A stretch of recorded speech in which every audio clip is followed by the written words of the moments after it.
यहाँ पर देखिए जैसे कि हमें एक स्टेटमेंट प्रिंट करानी है, जैसे याहू बाबा, तो इसके लिए हम जावास्क्रिप्ट में क्या लिखेंगे, डॉक्यूमेंट डॉट राइट, और उसके अंदर हम लिख देंगे याहू बाबा। अगर यही स्टेटमेंट हमें 3 बार प्रिंट करानी है तो हम इस स्टेटमेंट को 3 बार लिख देंगे, document dot write dot Yahoo बाबा। अब प्रॉब्लम क्या होती है, मान लीजिए ये स्टेटमेंट हमें बार बार लिखनी है, 1000 बार लिखनी है, और उसके बाद हमें लगता है कि यहाँ पर हमें याहू बाबा नहीं याहू बाबाज लिखना है, एस लगाना है। अब तो हम इसे कहीं जगह लिख चुके हैं, मगर प्रॉब्लम क्या है कि अब हमें हर जगह, मतलब कि जहां पर भी हमने इसे लिखा था स्टेटमेंट को, वहां हर जगह जाके चेंज करना पड़ेगा। तो ये बहुत ही लंबा प्रोसेस हो जाता है। तो इसके लिए, इस सिचुएशन से बचने के लिए ही हमारे पास यहाँ पे चीज आती है जो जिसका नाम जावास्क्रिप्ट में है वेरिएबल्स। अब मैं आपको बताता हूँ वेरिएबल को हम कैसे यूज करेंगे। मान लीजिए जो ये स्टेटमेंट हम प्रिंट करना चाहते थे याहू बाबा, इसको हमने ए नाम के वेरिएबल में डाल दिया। अब जहां पर भी हमें इसको प्रिंट करना है वहां पर हम डॉक्यूमेंट डॉट राइट के अंदर जाके ए लिख देंगे।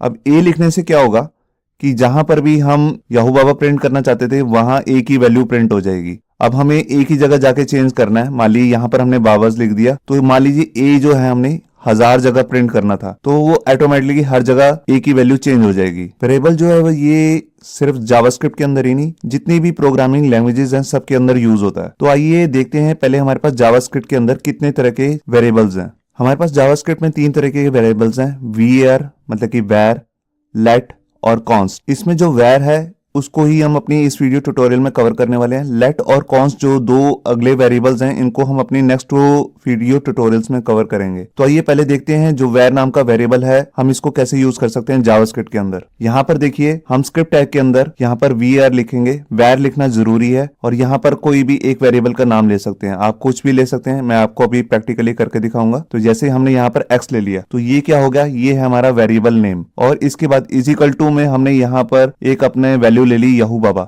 अब ये एक स्ट्रिंग है, मतलब कि एक स्टेटमेंट है इंग्लिश की, तो इसको हम कोट्स में लेंगे, ये लेना जरूरी है, और इसके बाद हम सेमीकोलन लगाएंगे। तो जो ये वैल्यू है इसको हम कहेंगे वेरिएबल की वैल्यू।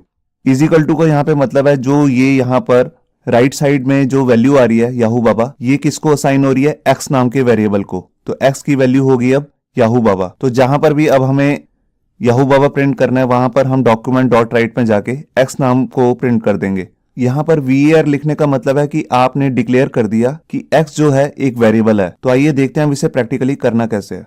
तो यहाँ पर देखिए हमने अपना एक HTML का डॉक्यूमेंट बना लिया है, और यहाँ पर हमने ब्राउजर भी ओपन किया, और यहाँ से हम अपनी स्टार्टिंग करते हैं। सबसे पहले मैं स्क्रिप्ट टैग ले लूंगा, और इसके अंदर मैं एक वेरिएबल की वैल्यू प्रिंट करना चाहता हूँ। तो पहले मेरे को एक वेरिएबल बनाना पड़ेगा।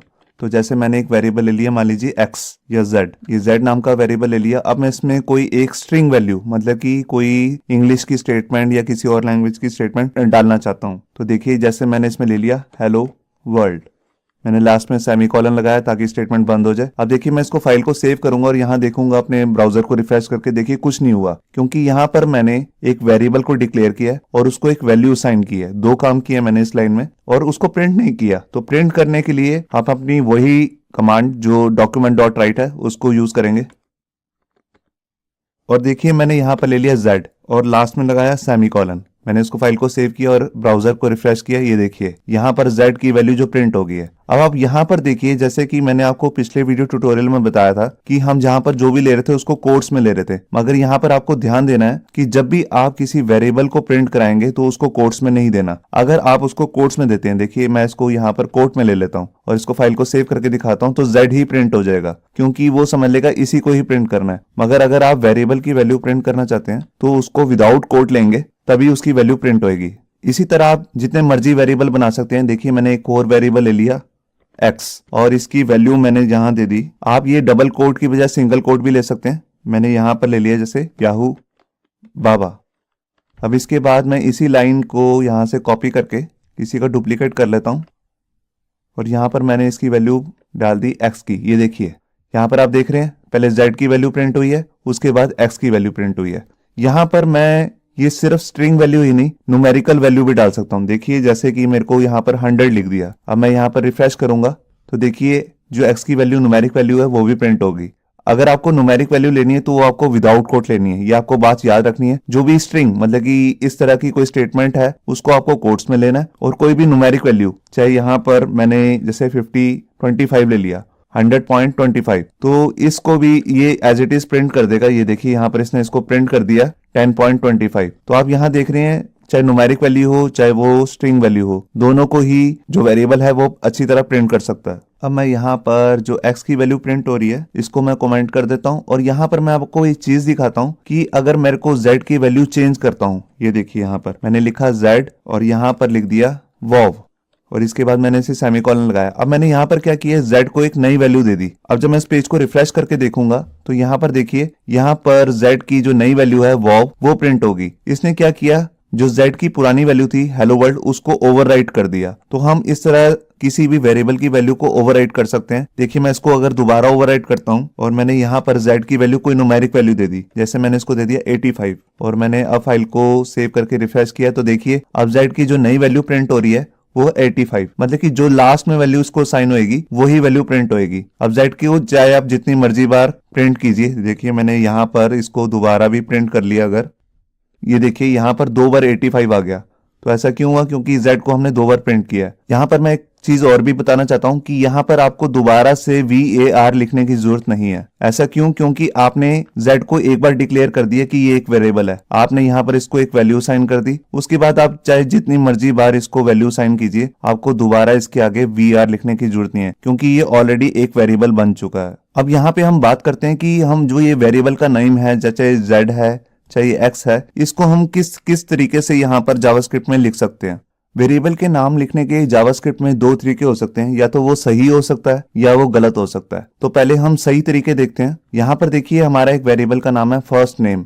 ये बेसिकली 2 अलग अलग नाम है, फर्स्ट और नेम, मगर इसको हमने पूरा एक नेम लिया है। तो आप ऐसे ले सकते हैं, आप फर्स्ट और नेम के नीचे अंडरस्कोर लगा सकते हैं, आप उसके बीच में हाइफन दे सकते हैं, आप उसको कैमल केस में लिख सकते हैं। कैमल केस मतलब जैसे ही एक वर्ड खत्म हुआ तो नेक्स्ट वर्ड का जो पहला कैरेक्टर है उसको आप कैपिटल में लेंगे, तो इसको हम कैमल केस कहते हैं। इसके बाद जो हमारी लास्ट तरीका है, जैसे आप कोई भी जो आपका ये वेरिएबल का नेम लिया, आप जैसे फर्स्ट नेम, उसके साथ आपने कोई न्यूमेरिक वैल्यू दे दी, जैसे 99 या कुछ भी आप दे सकते हैं। अब मैं आपको बताता हूं कि इसको लिखने के जो मोस्टली कहीं लोग यूज करते हैं, जो फ्रेशर्स होते हैं, वो गलती क्या करते हैं, वो ये 2 गलतियां करते हैं। वो वेरिएबल का नाम लेते हुए इसके बीच में एक स्पेस दे देते हैं, जैसे फर्स्ट स्पेस नेम, तो ये कोई वेरिएबल नहीं बनेगा, इसका एरर आ जाएगा जावास्क्रिप्ट में। या वो गलती करते हैं, इसके स्टार्टिंग में कोई न्यूमेरिक वैल्यू दे देते हैं, जैसे मैंने यहाँ पर 99 ले लिया, उसके बाद एक स्ट्रिंग वैल्यू दे दी, तो ये भी एक एरर है। आप स्टार्टिंग में न्यूमेरिक वैल्यू नहीं दे सकते, आप एंड में दे सकते हैं या बीच में कहीं न्यूमेरिक वैल्यू दे सकते हैं विदाउट स्पेस। तो आइए देखते हैं हम इसे प्रैक्टिकली कैसे कर सकते हैं। तो यहाँ पर जो ये मैंने अलग अलग वेरिएबल्स लिए थे, x, ये मैं हटा देता हूँ। अब z की जगह मैं कोई एक लंबा नाम वाला वेरिएबल ले लेता हूँ, जैसे मैंने आपको अभी प्रेजेंटेशन में बताया वैसे ही नाम ले लेता हूँ, जैसे फर्स्ट नेम। अब मेरे को अगर इसे प्रिंट करना है, मैं इन 2 लाइनों को भी डिलीट कर देता हूँ और यहाँ पर मैं नाम ले लेता हूँ फर्स्ट नेम। देखिए मैंने इसको फाइल को सेव किया, ये देखिए यहाँ पर फर्स्ट नेम की वैल्यू प्रिंट होगी। अब मैं यहाँ पर बेशक हाइफन लगा दूं, अच्छा यहाँ पर मैंने नहीं लिया क्योंकि फर्स्ट नेम अब कुछ वेरिएबल नहीं है, फर्स्ट हाइफन नेम एक वेरिएबल है, तो उसकी वैल्यू प्रिंट हो जाएगी। तो इसको ये यहाँ पर प्रिंट नहीं कर रहा, मैं यहाँ पर अंडरस्कोर लगा के देखता हूँ। यहाँ पर देखिए फर्स्ट हाइफन नेम, ये पूरे एक वेरिएबल का नेम ही है, तो देखिए यहाँ पर इसकी वैल्यू प्रिंट हो चुकी है। अब यहाँ पर मैं कैमल केस में ले लेता हूँ, जैसे मैंने एन को कैपिटल कर दिया और यहाँ नीचे भी मैंने एन को कैपिटल कर दिया। ये देखिए मैंने फाइल को सेव किया, अभी भी ये देखिए वैल्यू प्रिंट हो रही है यहाँ पर। तो ये है कैमल केस।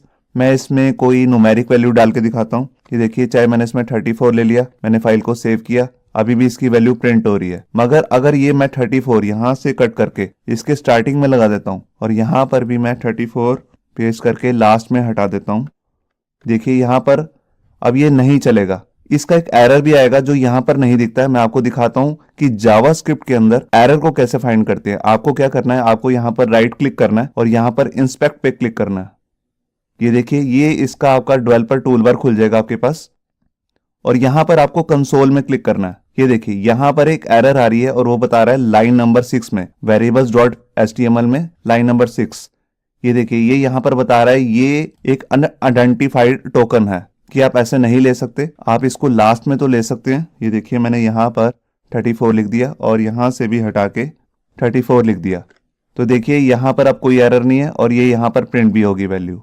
अब यहाँ पर बात करते हैं स्ट्रिंग वैल्यू की, जो हमने यहाँ पर आपको एग्जांपल दिखाया। यहाँ पर हमने डबल कोट से स्टार्टिंग की थी और डबल कोट से ही एंड किया। अगर देखिए यहाँ पर मैं इसको सिंगल कोट ले लेता हूँ तो देखिए वेरिएबल की कोई वैल्यू ऊपर प्रिंट नहीं हुई है और नीचे एक एरर भी आ गया। यहाँ पर लाइन नंबर 6 में एक एरर दिखा रहा है। ये देखिए लाइन नंबर 6 में एरर है, इनवैलिड और अनएक्सपेक्टेड टोकन। ये देखिए ये इनवैलिड है। यहाँ पर आप देख रहे हैं डबल से स्टार्ट हुआ है और यहाँ पर सिंगल से एंड हो रहा है इसका। या तो आप सिंगल से ही स्टार्टिंग करें या डबल से एंड करें। तो यहाँ पर तो ये देखिए अब ये दोबारा से इसकी वैल्यू फर्स्ट नेम 34 की वैल्यू प्रिंट हो चुकी है। एक लास्ट में जाते हुए मैं आपको एक चीज और भी बताना चाहता हूं कि यहाँ पर देखिए मैं इस लाइन में दो काम कर रहा हूं। एक तो मैंने इस वेरिएबल को डिक्लेयर किया क्योंकि मैंने इसके आगे लिख दिया वैर और इसको एक वैल्यू भी असाइन की है। अगर आप ये काम दोनों अलग अलग लाइनों में करना चाहते हैं तो वो भी आप कर सकते हैं। तो मैं आपको करके दिखाता हूँ। यहाँ से देखिए मैंने ये सब डिलीट करके और एक वेरिएबल ले लिया फर्स्ट, और उसके बाद मैंने यहाँ पर एक और वेरिएबल ले लिया जैसे सेकंड नाम से। ये मैं दो नाम से वेरिएबल बना लिए। मैं इस लाइन में जितने मर्जी नाम से वेरिएबल बना सकता हूँ। तो मैंने यहाँ पर क्या किया, मैंने फर्स्ट और सेकंड दो नाम से वेरिएबल डिक्लेयर कर दिए मगर इनको कोई भी वैल्यू असाइन नहीं की। यहाँ पर देखिए अगर मैं फर्स्ट की वैल्यू प्रिंट करने की कोशिश करूंगा